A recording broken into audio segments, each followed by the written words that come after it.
Hello everyone and welcome back to my channel. I'm Maddie.lullaby and today I'm going to be doing a game review on my new favourite game, Splatoon. Splatoon is a third-person shooter made by Nintendo for the Wii U and was released in May 2015.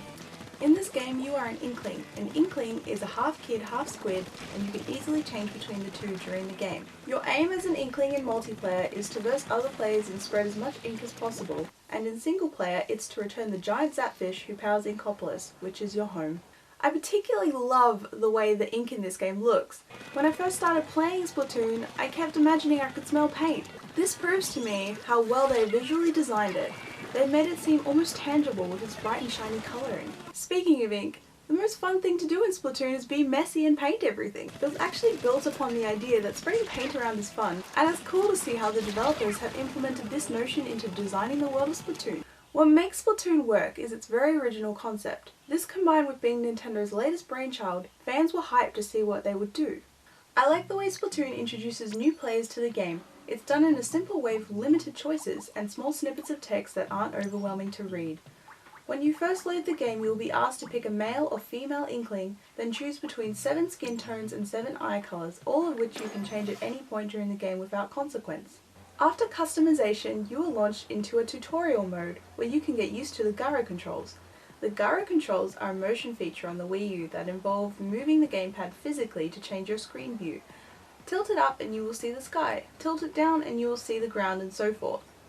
Along with the motion controls, you can use the left stick to move and the right stick to look around. The gyro controls are something unique that Nintendo players haven't really experienced before. I am actually the only one out of my friends that uses the gyro controls. They have opted to use the twin sticks. I find this to be such a shame because once you get used to the gyro controls, you can really understand how the developers wanted you to experience the world of Splatoon. And funnily enough, 70 to 80% of players use gyro controls.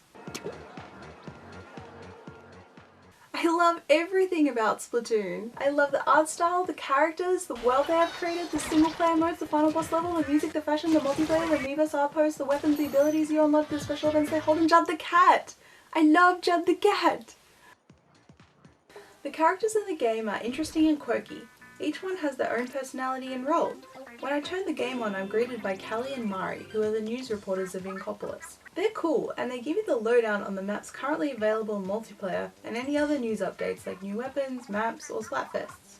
The way they banter and speak with each other is humorous and amusing. Some of the other characters you meet in Splatoon are Spike, Captain Cuttlefish, and Sheldon. There's also a variety of cool looking enemies. Splatoon has 2 game modes, which are story mode and multiplayer. In multiplayer there are 2 subcategories, which are ranked battles and regular battles. Regular battles consist of covering the most area of map before the time runs out, and you are given money based on your overall performance. Ranked battles is more challenging as it requires you to maintain an area for a certain time and you are only rewarded if you win. Which I did.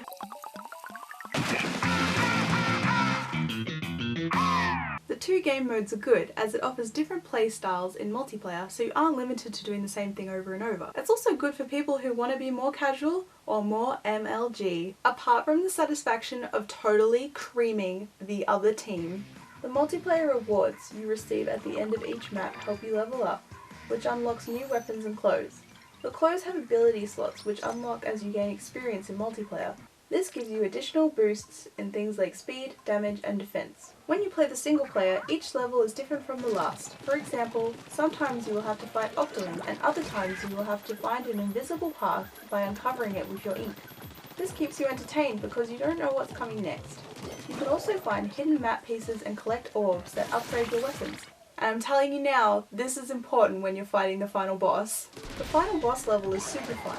It's challenging and has my favourite soundtrack in the game. The boss is an octopus, who is also a DJ, who DJs with Coral. Enough said. Nintendo's Splatoon community is strong, and they keep its players interested by regularly releasing new maps, weapons, and holding special events called Splatfests.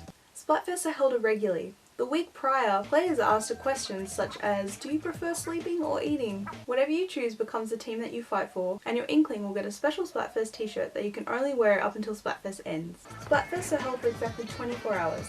Your whole plaza becomes like a dance club, and the best thing is that Callie and Mari sing and dance on top of trucks. Depending on how well you and your team did at the end of a Splatfest, you could receive up to 24 sea snails. Sea snails increase ability slots on your clothes and also randomize abilities.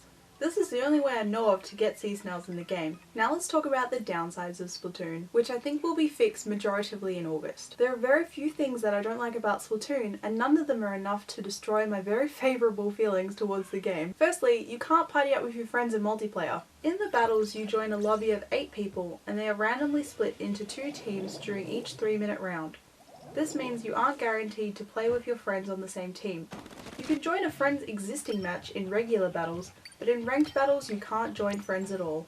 Most of the time I play with 4 friends over Skype, and when we join each other's matches the game almost always splits us up. The majority of the time we'll be split evenly, or there'll be one of us on one team and 3 on the other. It's so annoying. So far there's only been one time where we've all been on the same team. Fortunately, Nintendo has been listening to its fans, and in August they're introducing party matchmaking and custom games. My other problem with Splatoon is that the game can sometimes lag. I find this happens when my friends have poor internet connections or when most of the other team are from overseas. People with bad internet connections shouldn't lag the game. They should only lag themselves. As for people from other regions, this could be fixed by having optional region play. I think this game is suited towards people who like the thought of a game that immerses them within a brightly coloured world. I love that I can paint everything, challenge other players, and dress up my character in cool hipster-esque clothing. I also love that the 3 amiibos you can buy with the game gives you more content to play and rewards you by unlocking special outfits. So if this game sounds like something that you would enjoy, I would highly recommend giving it a go. It's new, innovative, and puts a twist on normal third-person shooters. So guys, that's it!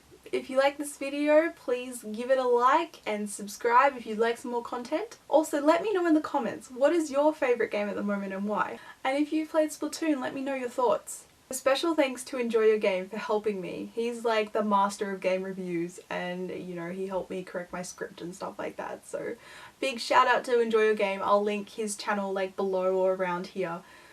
He also let me record all my Splatoon footage off his Elgato, so thank you so much for that. It actually took like an hour to do, like over an hour, so I took up a lot of his time doing that. But it was all worth it in the end if you guys like this video.